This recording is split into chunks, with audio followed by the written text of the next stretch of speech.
ನಮಸ್ಕಾರ. ದೇಗುಲ ದರ್ಶನ ಕಾರ್ಯಕ್ರಮಕ್ಕೆ ತಮ್ಮೆಲ್ಲರಿಗೂ ಆತ್ಮೀಯ ಸ್ವಾಗತ ಹೇಳ್ತಾ ಇರೋದು ನಾನು ಅನುಷಾ. ಇದು ನಮ್ಮ ಹೊಸ ಕಾರ್ಯಕ್ರಮದ ಮೊಟ್ಟ ಮೊದಲನೇ ಎಪಿಸೋಡ್. ಈ ಒಂದು ಕಾರ್ಯಕ್ರಮದ ಮುಖಾಂತರ ನಾನು ನಿಮಗೆ ಕೆಲವೊಂದು ಕ್ಷೇತ್ರಗಳಿಗೆ ಕರ್ಕೊಂಡು ಹೋಗ್ತೀನಿ. ಅಲ್ಲಿರುವಂತಹ ವಿಶೇಷತೆಗಳೇನು ಇವೆಲ್ಲವನ್ನು ಕೂಡ ತಿಳಿಸ್ಕೊಡ್ತೀನಿ. ಬನ್ನಿ, ಹಾಗಿದ್ರೆ ಇವತ್ತು ಕೂಡ ನಾನು ನಿಮಗೊಂದು ಅದ್ಭುತವಾಗಿರುವಂಥ ಕ್ಷೇತ್ರಕ್ಕೆ ಕರ್ಕೊಂಡು ಹೋಗ್ತಾ ಇದ್ದೀನಿ. ಅಲ್ಲಿನ ವಿಶೇಷತೆ ಏನು, ಯಾವ ರೀತಿಯಾಗಿರುವಂಥ ಪೂಜೆಗಳು ಸೇವೆಗಳು ನಡೆಯುತ್ತೆ, ಇಲ್ಲಿ ನೀವು ಹೇಗೆ ಪಾಲ್ಗೊಳ್ಬೋದು, ಈ ಎಲ್ಲವನ್ನು ಕೂಡ ತಿಳ್ಕೊಳ್ಳೋಣ. ಬನ್ನಿ ಒಳಗಡೆ ಹೋಗೋಣ. ಕಾರ್ಯಕ್ರಮದ ಪ್ರಾರಂಭದಲ್ಲಿ ನಾನು ನಿಮಗೆ ತಿಳಿಸಿದೆ, ಇದು ನಮ್ಮ ಮೊಟ್ಟ ಮೊದಲನೇ ಎಪಿಸೋಡ್ ಅಂತ. ಯಾವುದೇ ಹೊಸ ಕೆಲಸ ಶುರು ಮಾಡುವಾಗ ಗಣಪತಿ ಆರಾಧನೆ ಮಾಡೋದು ಸರ್ವೇ ಸಾಮಾನ್ಯ. ಅದೇ ರೀತಿ ಇವತ್ತು ನಾನು ಉದ್ಭವ ಗಣಪತಿ ಶ್ರೀ ಈಶಾನ್ಯಮುಖಿ ವಿನಾಯಕ ದೇವಸ್ಥಾನಕ್ಕೆ ಬಂದಿದ್ದೀನಿ. ಬನ್ನಿ, ಇಲ್ಲಿನ ವಿಶೇಷತೆ ಏನು, ಯಾವ ರೀತಿಯಾಗಿರುವಂಥ ಆಚರಣೆಗಳು ಸೇವೆಗಳನ್ನ ನಾವಿಲ್ಲಿ ಮಾಡ್ಬೋದು, ಈ ಎಲ್ಲವನ್ನು ಕೂಡ ತಿಳ್ಕೊಳ್ಳೋಣ.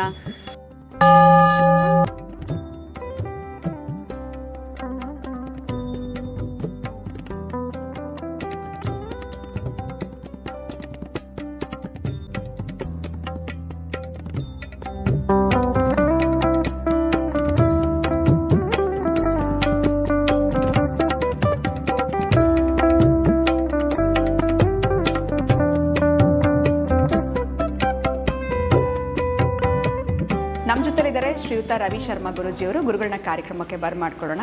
ನಮಸ್ತೆ ಗುರುಗಳೇ, ಕಾರ್ಯಕ್ರಮಕ್ಕೆ ಸ್ವಾಗತ. ಇನ್ನು ಈ ಒಂದು ದೇವಸ್ಥಾನದ ಹಿನ್ನೆಲೆ ಏನು, ವಿಶೇಷತೆ ಏನು, ಇದೆಲ್ಲವೂ ಕೂಡ ನಮ್ಮ ವೀಕ್ಷಕರಿಗೆ ತಿಳಿಸ್ಕೊಡಿ. ಕಾರ್ಯಮ್ಮೆ ಸಿದ್ಧಿಮಾಯಾಂತು ಪ್ರಸನ್ನೇ ತ್ವಯಿಧಾತರಿ ವಿಘ್ನಾನಿ ನಾಶಮಾಯಾಂತು ಸರ್ವಾಣಿ ಸುರನಾಯಕ. ಅಂದರೆ ಯಾವುದೇ ಒಂದು ಕಾರ್ಯ ಮಾಡೋದಕ್ಕಿಂತ ಮುಂಚೆ ಗಣಪತಿಯೊಂದಿಗೆ ಎಲ್ಲ ಕಾರ್ಯವನ್ನು ಪ್ರಾರಂಭ ಮಾಡ್ತೀವಿ ನಾವು. ಇದು ನಮ್ಮ ಹಿಂದೂ ಸಂಪ್ರದಾಯ. ವಿಶೇಷವಾಗಿ ಗಣಪತಿಯನ್ನು ವಿಘ್ನ ವಿನಾಶಕ ಅಂತ ಹೇಳ್ತಾರೆ. ಈ ನಮ್ಮ ಗಣಪತಿಯ ದೇವಸ್ಥಾನದ ವಿಶೇಷ ಏನು ಅಂದರೆ ಈಶಾನ್ಯಮುಖಿ ಮಹಾಗಣಪತಿ ಅಂತ. ನೋಡಿ, ಸುರಾಧಿಪತಿ ಅಂದರೆ ಇಂದ್ರ, ತೇಜೋಧಿಪತಿ ಅಂದರೆ ಅಗ್ನಿ, ಧರ್ಮಾಧಿಪತಿ ಅಂದರೆ ಯಮ. ಹಾಗೆ ಈಶಾನ್ಯಕ್ಕೆ ಅಧಿಪತಿ ಯಾರು? ಈಶಾನ್ಯಕ್ಕೆ ಅಧಿಪತಿ ವಿಶೇಷವಾದಂತಹ ನಮ್ಮ ಗಣಪತಿ, ಈಶಾನ್ಯಮುಖಿ ಮಹಾಗಣಪತಿ. ವಿದ್ಯಾಧಿಪತಿ ಅಂತ ಹೇಳ್ತಾರೆ, ವಿದ್ಯೆಗೆ ಅಧಿಪತಿ ಈಶಾನ. ಈ ಮಹಾಗಣಪತಿಯ ವಿಶೇಷ ಏನು ಅಂದರೆ ಈಶಾನ್ಯಕ್ಕೆ ಮುಖ ಮಾಡ್ಕೊಂಡಿದ್ದಾನೆ. ಈಶಾನ್ಯ ದಿಕ್ಕು ಅಂತಂದರೆ ನಿಮಗೆ ತಿಳಿದಿರೋ ಹಾಗೆ ಅದನ್ನು ದೇವಮೂಲೆ ಅಂತ ಹೇಳ್ತಾರೆ. ಈಶಾನ್ಯಕ್ಕೆ ಈ ಗಣಪತಿ ತಿರ್ಕೊಂಡಿರೋದ್ರಿಂದ ವಿದ್ಯಾಧಿಪತಿ ಈಶಾನ, ವಿದ್ಯೆಗೆ ಅಧಿಪತಿ. ಈ ಗಣಪತಿ ವಿಶೇಷವಾಗಿ 850ರಿಂದ 900 ವರ್ಷಗಳ ಇತಿಹಾಸ ಇರುವಂಥ ಒಂದು ಗಣಪತಿ. ಈ ನಿಮ್ಮ ಸುತ್ತಮುತ್ತ ನೀವು ನೋಡ್ಬೋದು, ಇಲ್ಲಿ ಶಿವಪಂಚಾಯತನ ದೇವತೆಗಳು ಅಂತಿದ್ದಾರೆ. ಶಿವಪಂಚಾಯತ ಅಂದರೆ 5 ಪಂಚಾಯತನ ದೇವತೆಗಳು.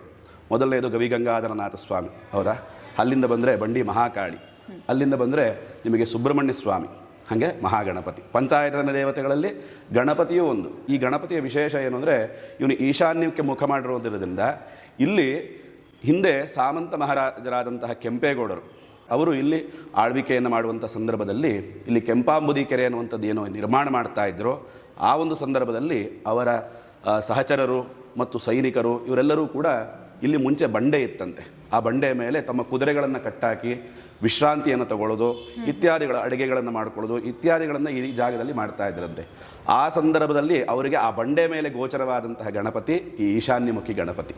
ಹಾಗಾಗಿ ಅವರೇನು ಮಾಡಿದ್ರು ಅಂದರೆ, ಆಗಿನ ಕಾಲದಲ್ಲಿ ಇಷ್ಟೆಲ್ಲ ಸೌಲಭ್ಯಗಳಿರಲಿಲ್ಲ ಮತ್ತು ತುಂಬ ಅವರ ಕಾಲದಲ್ಲಿ ಅವ್ರಿಗೆ ಸಾಧ್ಯವಾದಂತಹ ಒಂದು ಮಂಟಪವನ್ನು ನಿರ್ಮಾಣ ಮಾಡಿ ಈ ಗಣಪತಿಗೆ ಒಂದು ಸಣ್ಣ ಆಲಯವನ್ನು ಮಾಡಿ ಅವರು ಅದನ್ನು ಅವ್ರಿಗೆ ಹೇಗೆ ಇತ್ತೋ ಅವ್ರು ಪೂಜೆ ಮಾಡ್ಕೊಂಡು ಹೋದರು.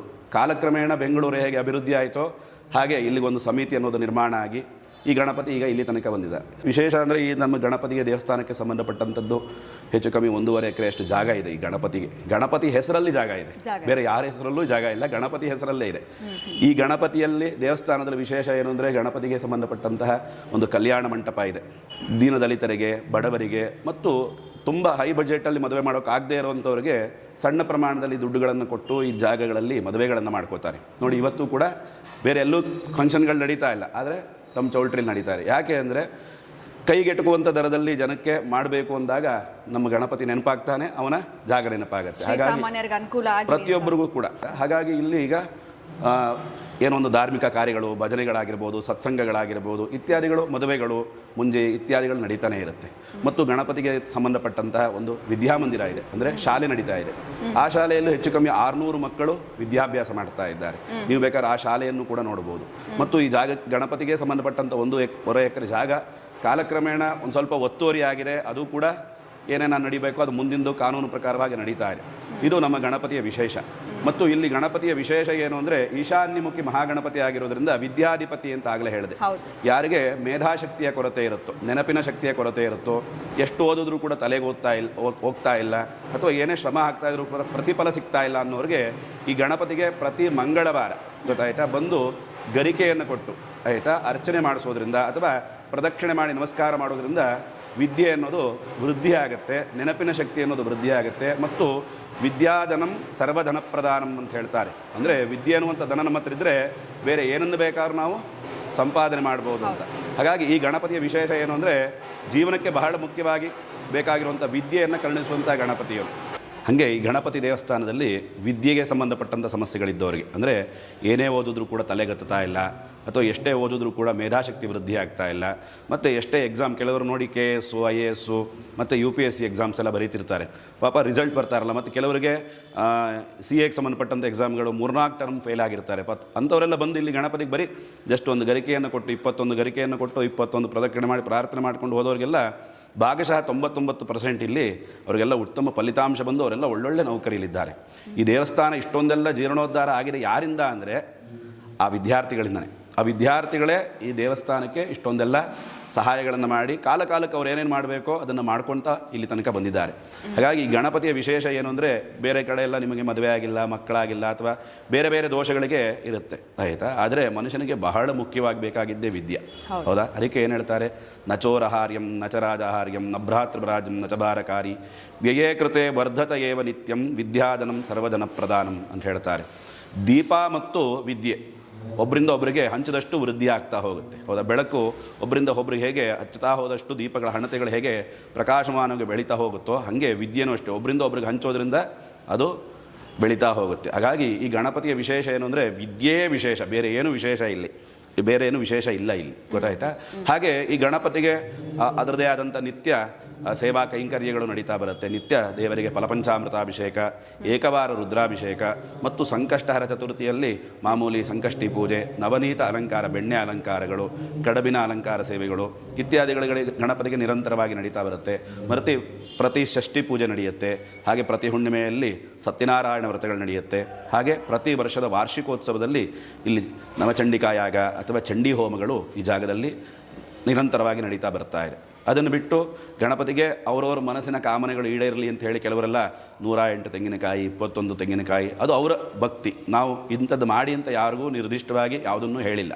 ಹಾಗಾಗಿ ಅವರು ಏನೇನು ಪ್ರಾರ್ಥನೆ ಮಾಡ್ಕೊಂಡಿದ್ದಾರೋ ಅದು ಭಾಗಶಃ ಬೇರೆ ಬೇರೆ ಎಲ್ಲ ಕೆಲಸಗಳು ಆಗುತ್ತೆ. ಆದರೆ ವಿದ್ಯೆ ಅನ್ನೋದು ಇಲ್ಲಿ ಪ್ರಧಾನ. ಹಾಗಾಗಿ ಈ ಗಣಪತಿಯ ವಿಶೇಷವೇ ವಿದ್ಯೆ. ಹಾಗಾಗಿ ಈಗ ಯಾರಿಗೆ ವಿದ್ಯೆಗೆ ಸಂಬಂಧಪಟ್ಟಂಥ ಕೊರತೆಗಳಿರುತ್ತೋ ಅಥವಾ ಓದಿನ ಸಮಸ್ಯೆಗಳ ತೊಂದರೆ ಇರುತ್ತೋ ಅಥವಾ ಮಕ್ಕಳು ಕೆಲವರು ಅಂತ ಯೌವನಾವಸ್ಥೆಯಲ್ಲಿ ದುಷ್ಟ ಸಹವಾಸಗಳಿಗೆ ಬಿದ್ದು, ಅಂದರೆ ಬೇರೆ ಬೇರೆ ರೀತಿಯಾದಂಥ ಚಟಗಳಿಗೆ ದಾಸರಾಗಿ ವಿದ್ಯೆಯನ್ನು ಹಾಳು ಮಾಡಿಕೊಂಡು ಆಮೇಲೆ ಪಶ್ಚಾತ್ತಾಪಪಟ್ಟು ಕೆಲವರೆಲ್ಲ ಮದುವೆಗಳಾದ ಮೇಲೆ ಎಕ್ಸಾಮ್ಗಳನ್ನು ಕಟ್ಟಿ ಓದಿ ಮತ್ತೆ ಒಳ್ಳೆ ಹುದ್ದೆಗೆ ಹೋಗಿರೋರು ಕೂಡ ಈ ಜಾಗದಲ್ಲಿ ನಿದರ್ಶನ. ಹಾಗಾಗಿ 850 ವರ್ಷದ ಇತಿಹಾಸ ಇದೆ ಮತ್ತು ಆರಾಧನೆಗಳು ಅದ್ರ ಪಾಡಗದು ನಡೀತಾ ಇದೆ. ಅಬ್ಬರ ಇಲ್ಲ ಇಲ್ಲಿ ದೇವಸ್ಥಾನದಲ್ಲಿ. ಅಬ್ಬರ ಯಾಕಿಲ್ಲ ಅಂದರೆ ನೀವು ನೋಡ್ತಾ ಇದ್ದೀರಾ, 1.5 ಎಕರೆ ವಿಶಾಲವಾದಂಥ ಪ್ರದೇಶ. ನೀವು ಗಣಪತಿ ಬಿಟ್ಟರೆ ಇನ್ಯಾರೂ ಇಲ್ಲಿ ಮಧ್ಯೆ ನಿಮ್ಮನ್ನು ಮಾತಾಡಿಸೋರೇ ಇರಲ್ಲ. ನೀವು ಮಾತಾಡಬೇಕು, ಗಣಪತಿ ಹತ್ರ ಏನಿದೆಯೋ ಅದನ್ನು ಮಾತಾಡಬೇಕು. ಬಿಟ್ಟರೆ ಈಗ ನೀವು ಬೆಳಗ್ಗೆನೇ ಬಂದು 1 ತಾಸಿಂದ ಇದ್ರಿ, ಹೌದಾ. ಇಲ್ಲೇನು ಅಂದರೆ ಮನುಷ್ಯನ ಸಂಕಲ್ಪ, ಮನಸ್ಸಂಕಲ್ಪ ಅಂತ ಪುರೋಹಿತರ ಹತ್ರ ನೀವು ಗೋತ್ರ ನಕ್ಷತ್ರ ಪ್ರವರಗಳನ್ನೆಲ್ಲ ಹೇಳಿ ಸಂಕಲ್ಪ ಮಾಡೋದಕ್ಕೂ ನೀವೇ ಡೈರೆಕ್ಟಾಗಿ ಮನಸ್ಸಿನ ಸಂಕಲ್ಪ ಮಾಡೋದಕ್ಕೂ ವ್ಯತ್ಯಾಸ ಇರುತ್ತೆ, ಹೌದಾ. ಹಾಗಾಗಿ ಇಲ್ಲಿ ಗಣಪತಿ ಮತ್ತು ನೀವು ಬಿಟ್ಟರೆ ಮಧ್ಯೆ ಯಾರು ಮಧ್ಯವರ್ತಿಗಳು ಅಂತ ಇರೋದಿಲ್ಲ, ಗೊತ್ತಾಯ್ತಾ. ಹಾಗಾಗಿ ನೀವು ಬರ್ಬೋದು, ನಿಮ್ಮ ಕೈಲಾದಂಥ ಸೇವೆಗಳನ್ನು ಮಾಡ್ಬೋದು ಅಥವಾ ಕಾಮನೆಗಳನ್ನು ಪ್ರಾರ್ಥನೆ ಮಾಡ್ಕೋಬೋದು. ಅದನ್ನೆಲ್ಲ ಗಣಪತಿ ಖಂಡಿತವಾಗಿಯೂ ಈಡೇರಿಸ್ತಾನೆ. ಅದು ಈ ಗಣಪತಿಯ ವಿಶೇಷ. ಖಂಡಿತ ನಮ್ಗೆ ಇಷ್ಟೆಲ್ಲ ಮಾಹಿತಿ ತಿಳಿಸ್ಕೊಟ್ಟಿದ್ದಕ್ಕೆ ತಮಗೆ ಧನ್ಯವಾದಗಳು. ನಮಸ್ಕಾರ. ದೇವಸ್ಥಾನದ ಅಧ್ಯಕ್ಷರು ನಮ್ಮ ಜೊತೆ ಇದ್ದಾರೆ, ಕಾರ್ಯಕ್ರಮಕ್ಕೆ ಬರ್ಮಾಡ್ಕೊಳ್ಳೋಣ. ಸರ್ ನಮಸ್ತೆ, ಕಾರ್ಯಕ್ರಮಕ್ಕೆ ಸ್ವಾಗತ. 80% 85% ಅಷ್ಟು ಜಮೀನನ್ನು ದೇವಸ್ಥಾನದ ಜಮೀನನ್ನು ಆಕ್ಯುಪೈ ಮಾಡ್ಕೊಂಡಿದ್ದೀವಿ. ಸುತ್ತ ಕಾಂಪೌಂಡ್ ಕೂಡ ಹಾಕ್ಕೊಂಡಿದ್ದೀವಿ. ಇನ್ನೂ ಒಂದು 10-15% ಸ್ಲಮ್ ಇದೆ. ಆ ಚೌಲ್ಟ್ರಿ ಹಿಂಭಾಗ ಒಂದು 12,000 ಅಡಿ ಚೌ ಇದೆ. ಅದಕ್ಕೂ ಕೋರ್ಟ್ನಲ್ಲಿ ಕೇಸ್ ನಡೀತಾ ಇದೆ. ಯಾವತ್ತಾಗುತ್ತೋ ಅದು ದೇವರಿಗೆ ಬಿಟ್ಟಿದ್ದು. ಇಷ್ಟಾಗಿ ಈ ಮಟ್ಟಕ್ಕೆ ಬೆಳೀಬೇಕಾದ್ರೆ ಸುಮಾರು 79ರಲ್ಲಿ ನಾನು ಇನ್ವಾಲ್ವ್ ಆದ. ಇದಕ್ಕೆ 80ರಲ್ಲಿ ಸಮಿತಿ ಮಾಡಿದ್ವಿ. 84ರಲ್ಲಿ ಆದಿಚುಂಚನಗಿರಿ ಸ್ವಾಮೀಜಿಯವರು, ಬಾಲಗಂಗಾಧರ ಸ್ವಾಮೀಜಿಯವರು ಕರೆಸಿ ಫೌಂಡೇಶನ್ ಮಾಡಿದ್ವಿ ದೇವಸ್ಥಾನಕ್ಕೆ. ಫರ್ದರ್ ಡೆವಲಪ್ಮೆಂಟ್ಸ್ ಎಲ್ಲ ನಮ್ಮ ಭಕ್ತಾದಿಗಳ ಮೇಲೆ ಡಿಪೆಂಡ್ ಆಗಿದೆ. ಖಂಡಿತ ಸರ್, ಭಾಳ ಒಳ್ಳೆ ಕೆಲಸವನ್ನು ತಾವು ಮಾಡ್ತಾ ಇದ್ದೀರಾ. ಇದನ್ನು ಹೀಗೆ ಮುಂದುವರಿಸಿ. ಧನ್ಯವಾದಗಳು. ನಮಸ್ಕಾರ.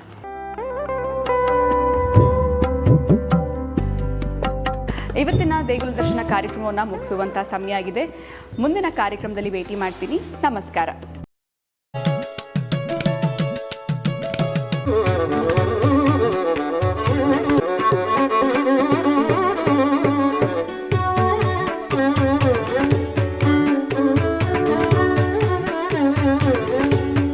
ಬಾಲದಲ್ಲಿ ಗಂಟೆ ಎರಡನ್ನು ಕಾಣಬಹುದು. ಹಾಗೆ ಸೊಂಟದಲ್ಲಿ ಕತ್ತಿಯನ್ನು ನಾವು ಸಹ ಕಾಣಬಹುದಾಗಿದೆ. ಫಸ್ಟ್ ಟೈಮ್ ಚಾನಲ್ ವೀಕ್ಷಿಸ್ತಾ ಇದ್ದೀರಾ ಅಂತಂದರೆ ಈಗಲೇ ನಮ್ಮ ಚಾನಲ್ನ ಸಬ್ಸ್ಕ್ರೈಬ್ ಮಾಡಿ, ನಮ್ಮ ವೀಡಿಯೋಸ್ನ ಲೈಕ್ ಮಾಡಿ.